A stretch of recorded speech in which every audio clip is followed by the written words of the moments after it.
कराची के एक डॉक्टर साहब बताते हैं कि चंद दिन पहले मेरे पास एक नौजवान को लाया गया था जिसे सर पर गोली लगी थी। खून बहुत ज्यादा बह चुका था मगर नौजवान के हावास अभी कायम थे।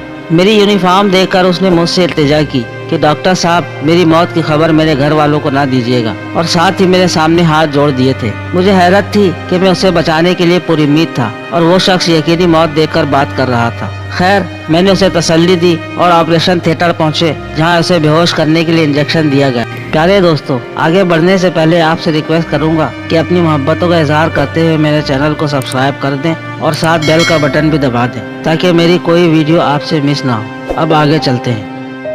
और साथ ही मैं इसकी रवादात भी सुनता रहा। कहानी सुनाते सुनाते लड़का बेहोश हो गया और इसी बेहोशी के दौरान इसकी मौत हो गई, मगर उसकी मौत ने मुझे झंझोड़ कर रख दिया। शायद सुनने वालों को भी झंझोड़ दे, इसलिए वाकया बता रहा हूँ कि जब लड़के ने इल्तिजा की मेरी मौत की खबर मेरे घर वालों को ना दीजिएगा बल्कि लाश ईदी सेंटर या छिपा के हवाले कर दीजिएगा, तो मैंने उससे पूछा ऐसी क्या वजह है। उसने बताया कि मेरे वालिद साहब फौत हो चुके हैं। मेरी 3 छोटी बहनें हैं जिन्होंने पिछले 2 दिन से कुछ नहीं खाया। मुझे आज 2 दिन बाद मजदूरी मिली और मैं दिहाड़ी लगाकर आ रहा था कि रास्ते में डाकुओं ने मुझे लूटने की कोशिश की। मेरे पास कुल दौलत वो आज की दिहाड़ी लग जाने वाली मजदूरी और ये एक पुराना सा मोबाइल था। अगर सिर्फ मेरी बात होती तो मैं शायद ये 1300 रुपए डाकुओं को दे देता, मगर मुझे पता था घर में 2 दिन से भूखी बैठी मेरी बहनें रोटी के इंतजार में मेरी राह देख रही हैं। ये पैसे डाकू ले गए तो मेरी बहनें क्या खाएंगी, जबकि ये लोग खौफ खुदा से आ रही हैं। ये तो किसी और को भी लूट लेंगे। लिहाजा मैंने मुज़ाहमा शुरू कर दी और उन जालिमों ने महज इस 1300 रुपए की खातिर मुझे गोली मार दी।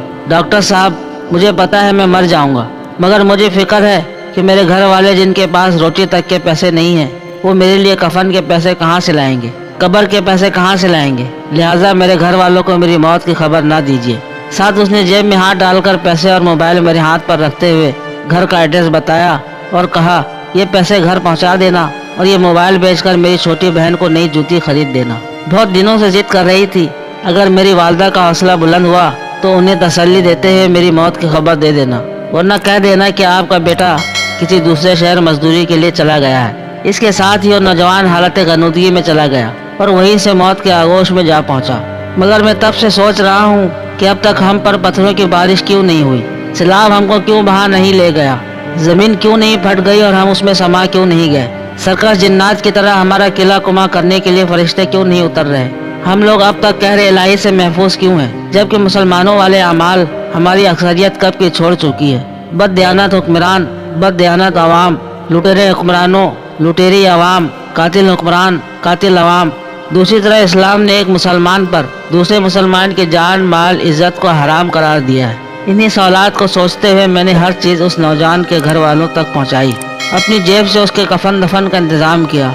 उन लोगों के लिए मुनासिब रोजगार बनाकर बहुत जल्द ये मुल्क छोड़कर बमा फैमिली किसी और मुल्क मुंतकिल हो रहा हूँ, क्योंकि जितनी शिद्दत से अहलिया ने पाकिस्तान कहरे खुदा को आवाज़ दे रहे हैं, मुझे नहीं लगता इन लोगों को तौबा की भी मोहलत मिल पाएगी। न जाने हम किस तरफ जा रहे हैं। और ये तो एक कहानी है जो सामने आ गई, इसके अलावा बेशुमार लातादाद कहानियाँ हैं जो सामने नहीं आ पाती। अल्लाह पाक हम पाकिस्तानियों पर रहम फरमाए। आमीन सुम्मा आमीन।